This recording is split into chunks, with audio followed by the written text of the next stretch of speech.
தான் வருது ஆம்புலன்ஸ் எல்லாம். புகை நல்லா இவ்வளோ புகையா வரும் எரிஞ்சா. ஃபயர் வந்துக்கிட்டே இருக்குடா, இன்னும் அடையல, ஸ்டாப் பார்க்கல. உள்ள இல்லைன்னு நினைக்கிறேன். உள்ள ஏன் வெளியே தான், வெளியே அவ்வளோ இல்லை உள்ள. பட் என்ன ஆகுதுன்னு தெரியல, அவ்வளோ புகை. டிராஃபிக் கிளியர் பண்ண வருவானுங்கன்னு நினைக்கிறேன்.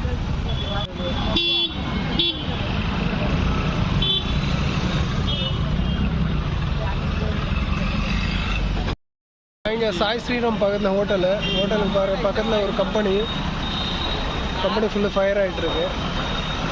தெரியுதா? போலீஸ் வந்தாங்க, உள்ளே போயிருக்காங்க, ஃபுல்லாக ஃபயர் ஆகிட்டு இருக்கு.